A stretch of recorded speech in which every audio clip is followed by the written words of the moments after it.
So hello friends, तो episode 8 की starting में हम देखते हैं यांग मिंगहुआ अपने ऑफिसर को ये बोल रहा होता है कि जिंगसिंग अपने आर्मी को इकट्ठा करने के लिए शहर के बाहर जाने की जरूर कोशिश करेगा और तुम लोग उसे जाने मत देना, उसे दोनों तरफ से घेर कर उसका मर्डर कर देना। जिसके बाद दूसरी तरफ हम देखते हैं जिंगसिंग शहर के बाहर जा रहा था पर तभी कुछ गार्ड उसे रोक देते हैं और बोलते हैं चीफ कमांडर का ऑर्डर है, आज कोई भी शहर के बाहर नहीं जा सकता। वही हम देखते हैं दूसरी तरफ से यांग मिंगहुआ का एक लॉयल ऑफिसर कुछ सोल्जर्स को लेकर आ जाता है और बोलता है आप कुछ दिनों के लिए शहर के बाहर नहीं जा सकते, आपको ये ऑर्डर मानना पड़ेगा। जिंगसिंग बोलता है अगर मैं नहीं मानूं तो तुम लोग क्या करोगे, जिसे सुनते ही वो लोग फाइटिंग पोजीशन में आ जाते हैं। तो जिंगसिंग कहाँ होने वाला था, बहुत सीधा फाइट शुरू कर देता है। जिसके बाद वहाँ पर हमें एक अच्छा खासा फाइट देखने को मिलता है जिसमें जिंगसिंग उस ऑफिसर के ऊपर भारी पड़ रहा था। लेकिन तभी दूसरी तरफ से डिलिन की आर्मी फोर्स आ रही होती है जिसे देखकर जिंगसिंग घबरा जाता है। पर वो लोग आते ही जिंगसिंग को मारने के बजाय उस ऑफिसर और उसके सारे लोगों को मार डालते हैं। जिसे देखकर जिंगसिंग बोलता है ये डिलिन को तो समझना बहुत मुश्किल है, ये कह के वो वहां से चला जाता है। तभी दूसरी तरफ हम देखते हैं डिलिन लेसुन से मिलने के लिए गया होता है। तो लेसुन डिलिन को पूछता है क्या तुम्हारा मिशन पूरा हो गया, जिस पर डिलिन बोलता है हाँ, जिंगसिंग मर चुका है, मेरे सिपाहियों ने उसे मार दिया है और अब सिर्फ चीफ कमांडर को रिपोर्ट करना बाकी रह गया है। ये कह के वो उसे लालच दिखाते हुए बोलता है मैंने जब डिमोन ट्राइब से फाइट किया था तब मैं वहां से कुछ तोहफा लेकर आया था जिसे मैं आपको देना चाहता हूँ और आशा करता हूँ फ्यूचर में आप मेरा प्रमोशन कर देंगे। ये कहने के बाद वहाँ पर दो सिपाही एक बक्से को लेकर आते हैं जिसे देखकर लेसुन बहुत ज्यादा खुश हो जाता है। ओ बेटा तू भी लेकिन जब वो उस बक्से को खोलता है तो उसमें कुछ भी नहीं था।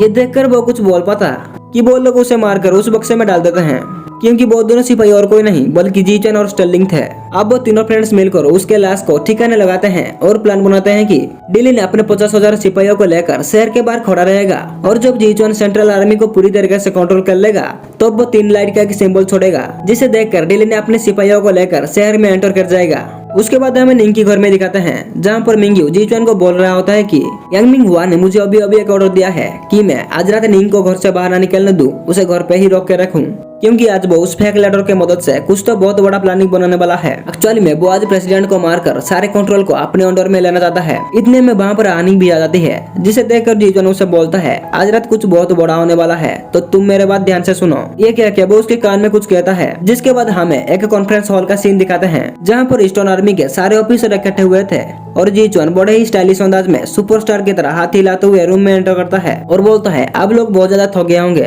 क्योंकि इतना मेहनत जो करते हो, इसीलिए आज प्रेसिडेंट ने आप लोगों को पार्टी करके आराम करने के लिए कहा है तो हमने आपके लिए पूरा इंतजाम किया है, आप बस पार्टी को एंजॉय करो पर बाहर जाने की कोशिश ना करो। ये कह के वो लुजाई को बुलाता है तो लुजाई एक ठेले में पार्टी के सारे सामान को लेकर आ जाता है। लेकिन इस बात पर एक टकला ऑफिसर भड़क जाता है और पार्टी के सारे सामान को नीचे गिरा देता है। तो जीचुआन बोलता है क्या तुम सच में प्रेसिडेंट के खिलाफ जाना चाहते हो और फैमिली के साथ धोखा करना चाहते हो, तुम्हें पता है ना इससे तुम्हारा हालत क्या होगा। जो सुनकर और एक ऑफिसर उस टकला ऑफिसर को समझाता है पर वो टकला ऑफिसर बोलता है अगर हम कुछ ना करे यहाँ पर बैठकर पार्टी करे तो लेसुन हमें नहीं छोड़ेगा, तुम्हें पता है ना लेसुन कितना क्रूर है। अब उन दोनों की बातों को जीचुआन थोड़ा बहुत सुन लेता है और एक सील दिखाता है जो कि लेसुन का था। उसे मारने के बाद उन्होंने हासिल कर लिया था जिसे देखकर वो लोग इस सील को नकली समझते हैं पर जब वो चेक करते हैं तो ये असली ही था। तभी दूसरी तरफ हमें प्रेसिडेंट पैलेस का सीन दिखाया जाता है जहाँ पर सारा आर्मी बिल्कुल तैयार खड़े हुए थे क्योंकि यांग मिंगहुआ प्रेसिडेंट को बाहर निकालने के लिए अपनी पूरी आर्मी को लेकर आ रहा था। अब यांग मिंगहुआ पैलेस के सामने पहुंच जाता है जहाँ पर स्टर्लिंग अपने पूरी आर्मी को लेकर सबसे आगे खड़ा हुआ था। अब यांग मिंगहुआ बोलता है मिस्टर प्रेसिडेंट बहुत बुरा हो गया है इसीलिए उसे ये सारे कामकाज नहीं संभल रही है तो उसे रिजाइन कर देना चाहिए और उसके बदले मिस निंग को प्रेसिडेंट बना देना चाहिए। ये कह के वो वही फेक लेटर को निकालता है और बोलता है मिस निंग ने मेरे पास ये लेटर लिखा था कि प्रेसिडेंट बनने में मैं उनका मदद करूं।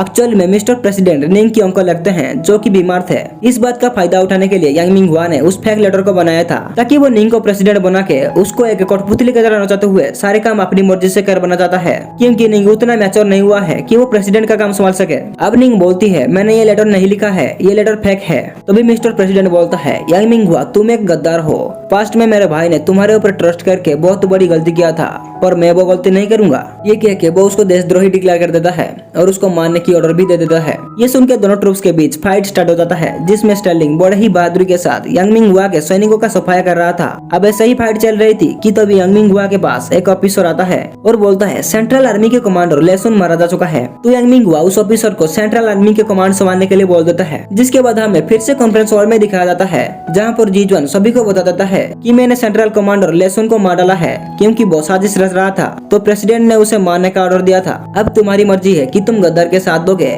या प्रेसिडेंट के साथ लड़ रहोगे। जिसे सुनकर टेक्ला ऑफिसर को गुस्सा जाता है और वो जीचुआन के ऊपर अटैक कर देता है, तो जीचुआन उसे मारकर नीचे गिरा देता है और बोलता है तुम अभी भी लेसुन के पक्ष में जा रही हो क्या? तुम हमारी जीचुआन फैमिली को कमजोर समझा है? अगर ऐसा है तो मैं अकेला खड़ा हूँ, अगर किसी में हिम्मत है तो मेरे साथ फाइट करे। वैसे ये सीन बहुत ज्यादा फनी हो गया। अब जीचुआन बोलता है मास्टर जिंगसिंग भी अपने 4 लाख आर्मी को लेकर आ रहे हैं, तो आप खुद ही डिसाइड कर लो कि आप किसके तरफ जाना चाहते हैं। ये सुनकर ज्यादातर ऑफिसर ये फैसला करता है कि वो आज यहीं पर ही रुकेंगे और यहाँ से कहीं नहीं जाएंगे। अब जीचुआन अपनी मिशन कंप्लीट होने पर रिलैक्स फील कर ही रहा था कि इतने में बहुत सारे सोल्जर्स अंदर आ जाते हैं और उसे घेर लेते हैं और हम देखते हैं यांग मिंग हुआ का वही लॉयल ऑफिसर सेंट्रल आर्मी को लीड करने के लिए पहुंच चुका है। जिसके बाद हमें डिलिन को दिखाते हैं जो कि अपनी पूरी आर्मी को लेकर शहर के बाहर सिग्नल का इंतजार कर रहा था कि तभी उसे एक सिग्नल नजर आता है जो कि एग्जैक्टली वही सिग्नल नहीं था जिसे जीचुआन ने कहा था, लेकिन फिर भी वो शहर में एंटर करने के लिए आगे बढ़ जाते हैं और फिर इसी के साथ यह एपिसोड यहीं पे खत्म होता है।